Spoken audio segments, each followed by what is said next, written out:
Pourquoi, avec 6,8 milliards de croyants, le monde souffre-t-il encore?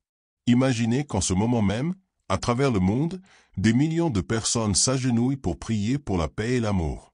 Pourtant, au même instant, quelque part, des bombes explosent au milieu des flammes de la guerre. Dans un recoin de rue, une personne démunie tend la main, implorant un peu de pitié, tandis que derrière les portes d'une somptueuse cathédrale, on célèbre une messe solennelle. La réalité qui nous entoure est pleine de contrastes saisissants comme cela, ce qui nous pousse à nous demander, que se passe-t-il dans ce monde? Environ 6,8 milliards de personnes se déclarent religieuses, un chiffre colossal qui englobe presque toute l'humanité. Presque partout où nous allons, nous apercevons des églises, des temples, des mosquées. Quasiment chaque communauté, chaque nation a ses propres croyances spirituelles et doctrines. Les grandes et petites religions prêchent tout l'amour, la bienveillance, la bonté et la justice. Par exemple, Jésus enseigne « Aimez vos ennemis ». Bouddha enseigne la compassion envers tous les êtres. Le Coran de l'islam met également en avant les bonnes actions et l'aide aux démunis. En somme, toutes les religions orientent les humains vers une vie de gentillesse, de tolérance et d'amour. Mais ne trouvez-vous pas cela étrange? 6,8 milliards de personnes sont croyantes. Alors pourquoi la religion ne rend-elle pas le monde moins malheureux? Si la plupart des gens croient aux valeurs morales que la religion promeut, pourquoi le monde qui nous entoure est-il encore rempli de souffrances? La guerre continue de sévir, parfois même au nom de la religion. La pauvreté, la maladie, l'injustice continuent de ravager la société.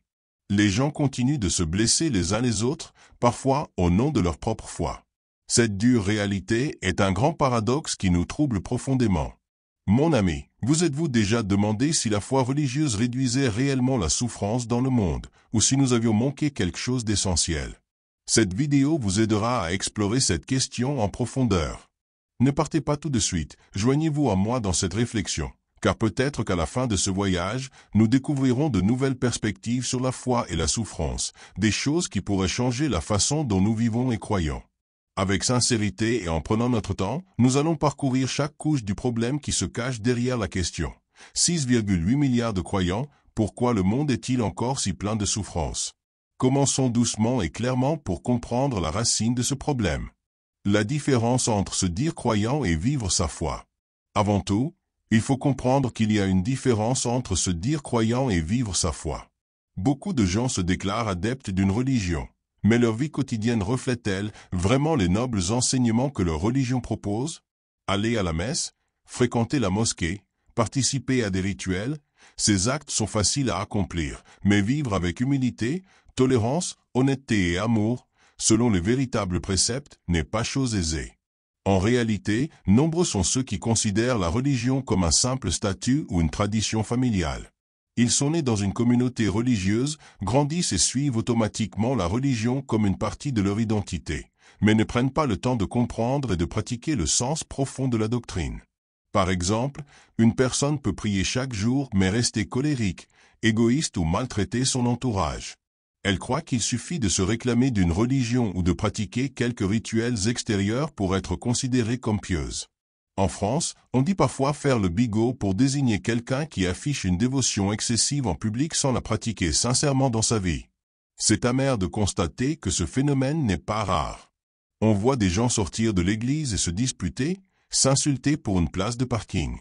D'autres remplissent leur maison de statues de saints, mais maltraitent leurs propres proches. Clairement, ils sont croyants en apparence, mais leur cœur n'a pas été transformé. Mais la vraie piété ne se mesure pas au nombre de fois où l'on s'agenouille pour prier, ni au nombre de textes sacrés que l'on connaît par cœur, ni au nombre de fois où l'on va à l'église. La piété se manifeste par la façon dont nous traitons les autres et la vie, dans chaque pensée, parole et action. Si chaque jour nous prononçons des mots amers, si nous sommes jaloux, malhonnêtes, alors même si nous portons un symbole religieux autour du cou ou fréquentons assidûment les lieux de culte, notre cœur ne vit pas réellement selon la foi. Inversement, la Bible affirme aussi, la foi sans les œuvres mortes. Une foi dépourvue d'action bienveillante n'est qu'une coquille vide, ne servant à rien dans la vie. C'est ce décalage entre la foi et l'action qui contribue à expliquer pourquoi le monde est encore plein de souffrances. Car qu'est-ce qu'un croyant qui ne vit pas sa foi, sinon une belle lampe qui ne diffuse aucune lumière? La lumière de l'amour et de la justice ne se propage pas, Les ténèbres de l'ignorance et de l'égoïsme continuent de tout envelopper. Quand des milliards de lampes ne brillent pas, il n'est pas étonnant que l'humanité reste plongée dans l'obscurité et la souffrance. Le problème réside-t-il dans la façon dont les gens pratiquent la religion, ou y a-t-il des facteurs plus profonds liés à la structure même de la religion dans la société? L'ego religieux, l'ombre qui obscurcit la foi. D'autre part, il faut considérer la différence entre la religion en tant qu'organisation et son essence fondamentale. Les grandes religions du monde se sont souvent développées en institutions ecclésiastiques dotées d'une hiérarchie, de règles et de rituels. Lorsqu'une religion devient une organisation structurée, son objectif initial peut parfois être éclipsé par des mécanismes et des pouvoirs séculiers. À l'origine, les fondateurs des religions souhaitaient soulager la souffrance humaine. Leurs enseignements originels étaient simples, centrés sur la moralité et la compassion. Cependant, avec le temps, après la disparition des fondateurs, leurs successeurs ont commencé à construire la religion en un système rigide, avec une église, un pouvoir ecclésiastique. Progressivement, au lieu que la religion serve l'homme, c'est l'homme qui a commencé à servir l'organisation religieuse. Un philosophe a dit un jour, « La religion doit être au service de l'homme, et non l'homme au service de la religion. » Quand le contraire se produit, la religion risque de conduire les gens au malheur. En effet, lorsque l'organisation religieuse devient plus importante que le but de servir l'humanité, de nombreuses conséquences négatives surgissent. Les églises ont parfois privilégié la protection de leur réputation et de leur pouvoir plutôt que la pratique de la compassion. L'histoire a été témoin de conflits, voire de guerres, dus à des querelles ecclésiastiques ou à des désaccords de croyances, causant tant de souffrance. Même au XXIe siècle, l'extrémisme au nom de la religion alimente le terrorisme et la violence, semant la terreur parmi d'innombrables innocents. Nombreux sont ceux qui, au nom de la défense de la foi, sont prêts à ostraciser et à persécuter leurs semblables, creusant ainsi les divisions et la haine.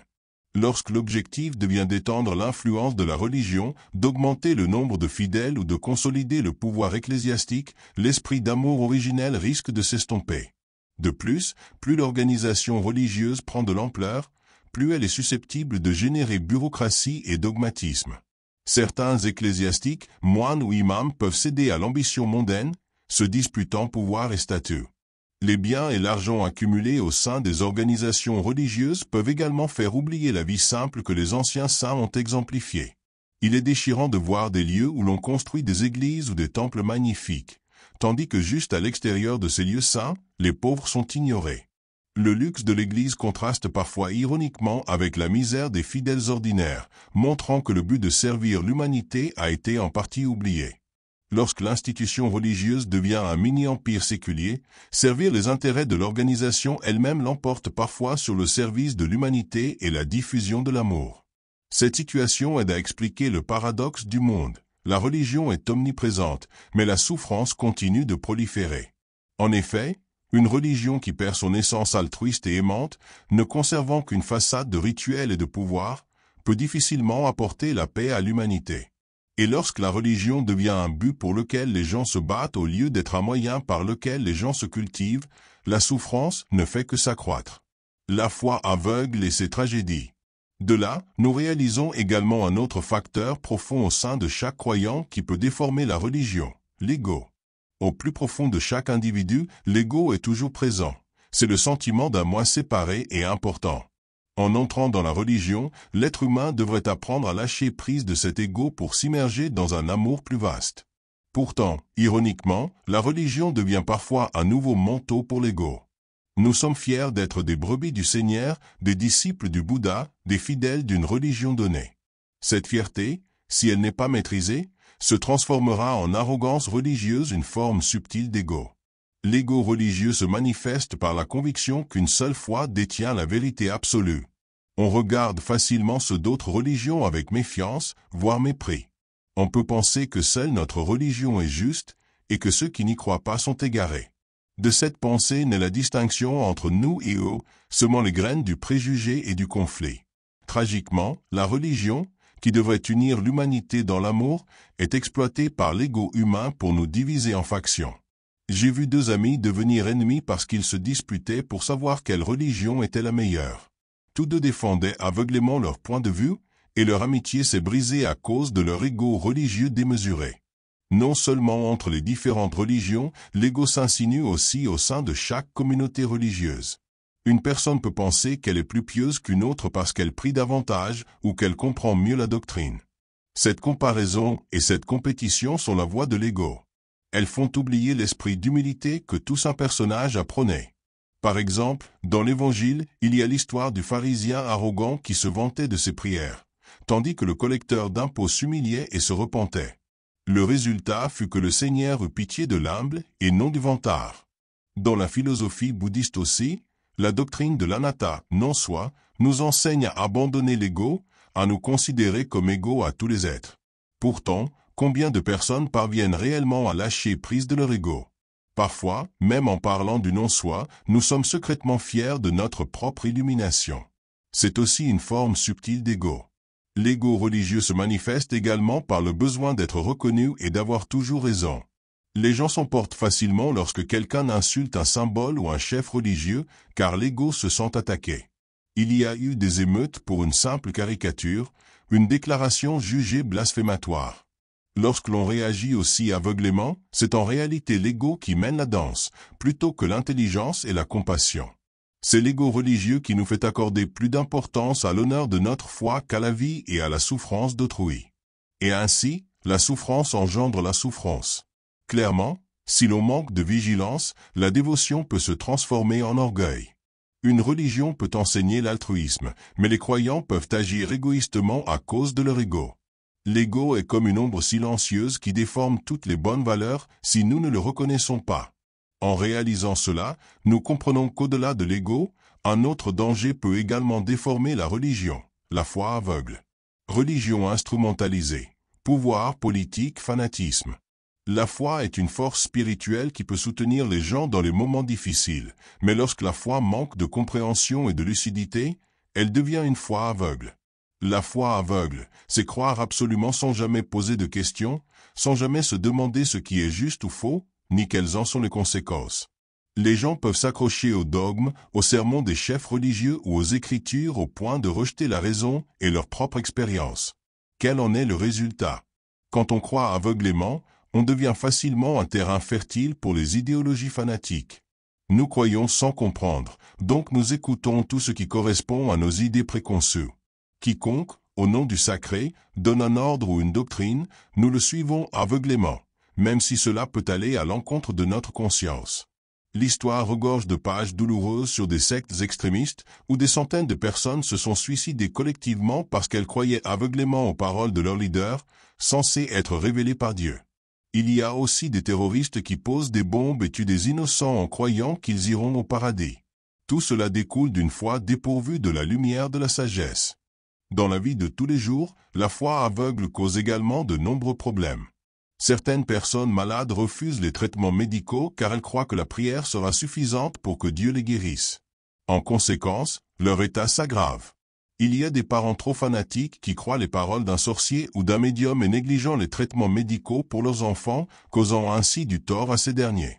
D'autres donnent tous leurs biens à un maître parce qu'ils croient à des promesses de miracles, pour ensuite se retrouver ruinés par des escroqueries. Une foi qui manque de lucidité fait perdre aux gens leur capacité à distinguer le bien du mal, et comme un aveugle marchant sur un chemin accidenté, ils peuvent tomber à tout moment. À cause de la foi aveugle, beaucoup de gens sombrent dans la superstition. Ils croient aveuglément aux diseurs de bonne aventure, au sort, à des choses absurdes et irrationnelles, ignorant la voie de la raison et de la science. De nombreuses familles dépensent de l'argent pour des cérémonies fastueuses dans l'espoir de changer leur vie, mais ne se soucient pas de travailler ou d'étudier pour améliorer leur existence. Certaines personnes, croyant les paroles d'un charlatan, se soignent par des méthodes antiscientifiques et ne se rendent compte de leur erreur que lorsque leur maladie est trop avancée. Ces superstitions déguisées en religion ne font qu'enfoncer les gens dans l'ignorance et la souffrance, car ils placent leur confiance au mauvais endroit.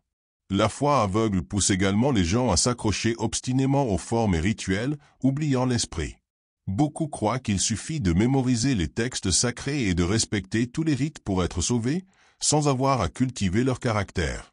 Ils ont tellement peur d'être considérés comme ayant perdu la foi qu'ils n'osent poser aucune question, même s'ils ont des doutes au fond d'eux. Peu à peu, ils perdent leur capacité de pensée indépendante. Une telle foi ne rend pas les gens plus éclairés, mais au contraire, les transforme en ombre pâle entièrement dépendante des doctrines de manière mécanique. Peut-être devons-nous nous demander si nous ne croyons pas de la mauvaise manière? Car une foi authentique ne demande jamais à l'homme d'abandonner son intelligence et sa compassion. Au contraire, ce sont les questions sincères et la compréhension profonde qui rendent la foi éclairée et utile. Sans la lumière de la connaissance, la foi sera aveugle, et alors elle sera non seulement inutile face à la souffrance, mais elle pourra aussi être exploitée pour causer davantage de souffrance. Le manque de pleine conscience. Pourquoi la religion ne transforme pas la souffrance? En effet, l'histoire montre que la foi aveugle est facilement manipulée par des individus sans scrupules. Cela nous amène à un autre aspect sombre du problème. Comment la religion peut-elle être détournée? La religion en soi a des buts nobles, mais il y a des gens qui l'exploitent pour leurs intérêts personnels. C'est un aspect sombre que nous ne pouvons nier. La religion est parfois utilisée comme un instrument pour atteindre le pouvoir, l'argent ou même pour satisfaire de sombres désirs. Tout d'abord, parlons des chefs religieux immoraux. L'histoire et l'époque moderne offrent des exemples de chefs religieux, de prêtres qui ont abusé de la confiance des fidèles pour s'enrichir. Ils appellent aux dons pour le service de Dieu, mais en réalité, ils construisent une vie luxueuse pour eux-mêmes. Certains n'hésitent pas à vendre du sacré, à fonder des sectes, à collecter de l'argent, à asservir leurs fidèles pour satisfaire leurs ambitions personnelles. Il y a même eu de nombreux scandales d'abus sexuels sur des fidèles, des enfants, par des ecclésiastiques, et les victimes, par excès de dévotion, n'osaient pas dénoncer. Ces actes dépravés sous le couvert de la prêtrise blessent profondément la foi de tant de personnes et contribuent à rendre la société encore plus malheureuse. Ensuite, la religion est également exploitée comme un outil politique. De nombreux dirigeants dans l'histoire ont utilisé le nom de la religion pour consolider leur trône. Ils se sont autoproclamés choisis par Dieu ou ont lancé des guerres saintes pour étendre leur territoire et s'approprier des ressources sous le couvert de la défense de la foi. Cela n'appartient pas seulement au passé. Aujourd'hui encore, il existe des mouvements politiques qui attisent la haine religieuse et divisent les communautés à des fins lucratives. Un groupe de personnes peut être endoctriné à croire que sa religion est menacée, et ainsi être prêt à soutenir des politiques d'oppression et de violence contre un autre groupe. Le résultat est que le sang continue de couler et les larmes de tomber sous la bannière de la religion. La religion peut aussi être utilisée pour justifier des préjugés sociaux.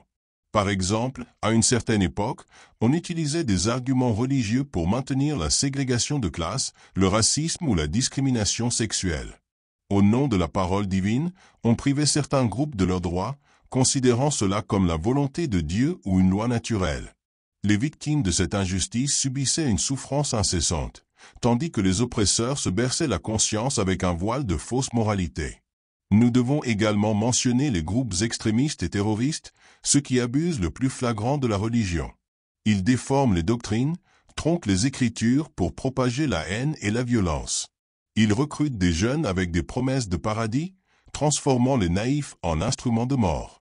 Chaque attentat suicide, chaque guerre sainte extrémiste est une preuve douloureuse de l'ampleur de l'instrumentalisation de la religion. Le résultat n'est pas seulement la perte de vies innocentes, mais aussi la souillure de la réputation de la religion elle-même. C'est pourquoi de nombreuses personnes, témoins de cette réalité, ont perdu la foi dans la religion. Elles sont devenues sceptiques, voire ont tourné le dos à toute valeur spirituelle, laissant un vide spirituel difficile à combler. Clairement, la religion en elle-même n'incite pas les gens à faire le mal. C'est la cupidité et la ruse de l'homme qui se servent de la religion comme paravent. Et c'est pourquoi le monde reste plongé dans la souffrance, car lorsque la foi de millions de personnes est manipulée à des fins égoïstes, comment la religion peut-elle agir pour soulager la souffrance? La pleine conscience, la clé. En comprenant cela, nous réalisons l'importance de la pleine conscience et de la sagesse dans la vie spirituelle. C'est précisément ce qui manque à beaucoup de gens. La pleine conscience, l'introspection pour se transformer. L'une des grandes lacunes qui empêche la religion de jouer pleinement son rôle de soulagement de la souffrance est le manque de pleine conscience et d'introspection chez les êtres humains. En d'autres termes, beaucoup de gens sont religieux mais ne se concentrent pas sur le développement de leur esprit et de leur moralité, ne se regardent pas vraiment pour transformer leurs mauvaises habitudes. La pleine conscience est la conscience claire de chaque pensée, parole et action dans le moment présent. C'est comme une lumière qui éclaire l'esprit, nous aidant à reconnaître quand la colère monte, quand la cupidité nous contrôle. Malheureusement, tous les croyants ne cultivent pas cette pleine conscience. Ils peuvent prier tous les jours mais vivre de manière inconsciente, parler sans discernement, agir par instinct plutôt que selon les principes religieux. Par exemple, une personne peut sortir d'un service de prière et se mettre en colère contre ses enfants pour une petite chose. Pendant le court instant passé dans le lieu sacré, elle se montrait pieuse, mais de retour à la vie quotidienne, elle agissait selon ses vieilles habitudes sans s'en rendre compte. L'introspection est la capacité de s'examiner soi-même, de regarder en face ses égoïsmes et ses faiblesses pour trouver des moyens de se transformer. C'est un processus difficile qui demande du courage. Beaucoup de religieux craignent de se confronter à eux-mêmes. Ils prient pour que Dieu leur pardonne leurs péchés, mais se demandent rarement pourquoi ils les ont commis, quelle est la racine de leur colère ou de leur cupidité. Nombreux sont ceux qui se confessent régulièrement mais retombent dans les mêmes erreurs, car ils souhaitent seulement être pardonnés sans être vraiment déterminés à changer. Ils blâment plus facilement les tentations du diable ou les circonstances extérieures que d'assumer leurs propres responsabilités. Sans introspection, l'être humain ne peut pas se changer lui-même, et les leçons morales ne restent que sur les pages des Écritures sans pénétrer le cœur. Sans pleine conscience et introspection, on transforme la religion en une coquille vide. On pense qu'il suffit de faire suffisamment de rituels, de respecter suffisamment de formes pour être sauvé ou béni. On oublie que ces rituels n'ont qu'un sens de rappel, et que c'est le travail sur soi qui est essentiel. Le Bouddha a dit un jour, « Soyez votre propre lumière ». Jésus a dit, « Le royaume de Dieu est en vous », c'est-à-dire que la libération et le bonheur doivent venir de l'effort de chacun pour se réformer. Si nous ne parvenons pas à transformer la cupidité, la colère et l'ignorance dans notre esprit, même si nous allons à l'église ou au temple toute notre vie, il sera difficile de rendre le monde moins malheureux. Pourtant, ironiquement, beaucoup ne se préoccupent que de leur propre salut pour le paradis après la mort, sans penser à comment rendre la vie actuelle moins infernale les uns pour les autres. Si chacun attend un miracle tout en restant indifférent à la souffrance de son prochain, comment la souffrance pourrait-elle diminuer? Essayons d'imaginer si des milliards de personnes religieuses dans le monde vivaient réellement en pleine conscience et s'efforçaient de s'améliorer chaque jour, combien la société serait différente. Il y aurait moins de mots blessants, moins d'actes cruels et insensés. L'amour et la compassion grandiraient parce que chaque individu saurait regarder la souffrance des autres comme la sienne propre. Malheureusement, ce n'est pas encore la réalité de l'humanité aujourd'hui. Mais cette vision nous montre où se trouve la clé, dans la pleine conscience et la transformation de chaque être humain. C'est la condition pour que la religion déploie véritablement ses bienfaits. Et c'est ce qui nous mène à la dernière partie de notre voyage, revoir l'ensemble du tableau et nous demander ce que nous devons faire ensuite. Agir concrètement pour vivre sa foi, pas seulement la suivre. Nous avons parcouru un long chemin, disséquant chaque couche des raisons derrière le paradoxe. Pourquoi, avec tant de personnes croyantes dans l'humanité, la souffrance s'accumule-t-elle toujours? Clairement, le problème ne réside pas dans les doctrines elles-mêmes, mais dans la manière dont les êtres humains les reçoivent et les pratiquent. Des milliards de personnes peuvent se dire croyantes, mais si elles ne font que suivre la forme sans vivre l'esprit d'amour de leur foi, le monde ne s'améliorera pas. Les doctrines peuvent être nobles, mais elles seront dénuées de sens si l'ego humain les déforme, si la foi devient aveugle et si la religion est transformée en instrument d'ambition. C'est pourquoi de nombreux sceptiques en sont venus à la conclusion que la religion n'est qu'un opium du peuple, une drogue pour apaiser et endormir les gens dans la souffrance, les rendant résignés à l'injustice au lieu de se lever pour changer. En effet, en observant les réalités que nous venons d'analyser, cette vision pessimiste n'est pas sans fondement. Mais la faute incombe-t-elle à la religion ou à la manière dont les gens l'utilisent et la pratiquent? La réponse se trouve probablement dans la seconde partie. Alors, aurions-nous mal cru? Peut-être que beaucoup d'entre nous croient de manière superficielle ou déformée. Et la religion est-elle détournée? Malheureusement, la réponse est également oui, en de nombreux endroits et à de nombreuses époques de l'histoire.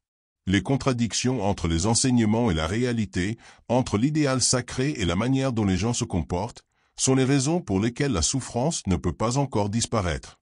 Cependant, reconnaître ces choses n'est pas pour que nous perdions la foi, mais pour que nous trouvions un chemin plus juste. La religion elle-même a toujours guidé l'humanité vers le vrai, le bien, le beau, vers la compassion et le salut. La lumière est toujours là, mais souvent nous nous masquons les yeux. C'est pourquoi l'espoir réside dans le fait que chaque croyant, et même ceux qui ne se déclarent d'aucune religion, se penchent sur la question et s'ajustent. Faisons en sorte que la religion retrouve son objectif humaniste, qu'elle serve l'homme, qu'elle apporte le bonheur et soulage la souffrance. Pour cela, chacun de nous doit vivre sa foi et non se contenter de la suivre, utiliser la sagesse pour éclairer sa foi, maîtriser son ego par l'humilité et toujours s'interroger pour se transformer en une meilleure version de soi-même. Alors, même si la souffrance ne peut disparaître complètement car la vie est intrinsèquement pleine de défis, elle diminuera certainement beaucoup. Imaginez un monde où les fidèles de toutes les religions seraient réellement imprégnés de bienveillance, où il n'y aurait plus de guerre au nom de la foi, plus de discrimination ou de fanatisme. Un monde où chaque religion enseignerait l'amour et où chaque croyant mettrait cela en pratique. Ce monde aurait certainement beaucoup moins de larmes. Conclusion philosophique, la lumière de la religion est dans le cœur. En fin de compte, ce qui compte le plus n'est probablement pas le nombre de croyants que nous avons, mais le nombre de personnes qui vivent pleinement avec l'amour et la justice que la doctrine préconise. La souffrance dans le monde diminuera lorsque les gens sauront placer l'humanité au-dessus du dogme et l'expérience spirituelle authentique au-dessus de l'étiquette religieuse. Chaque personne qui s'éveille un peu plus dissipe l'obscurité. Bien que ce chemin soit encore long et difficile, le changement commence toujours par la prise de conscience. J'espère qu'après avoir écouté jusqu'ici, chacun d'entre nous a matière à réfléchir davantage sur sa propre foi. 6,8 milliards de croyants, c'est un chiffre impressionnant. Mais ce qui est plus significatif que ce chiffre, c'est la manière dont les gens de foi transforment leurs croyances en action, leurs prières en compassion. Ce n'est qu'alors que la religion sera véritablement un phare guidant l'humanité à travers l'océan de la souffrance. Merci d'avoir écouté, un espace où nous écoutons non seulement avec nos oreilles, mais aussi avec notre âme et notre silence. Si ce qui vient d'être dit vous a fait réfléchir plus profondément sur vous-même, sur la foi, sur la compassion, sur la souffrance et la voie pour la surmonter, n'hésitez pas à nous faire part de vos pensées. Non pas pour être d'accord, mais pour s'éveiller ensemble. Car ce n'est que lorsqu'il y aura plus de cœurs éveillés que le monde souffrira moins. Joignez-vous à nous pour continuer à diffuser cette lumière, même si ce n'est qu'une petite lueur dans l'obscurité.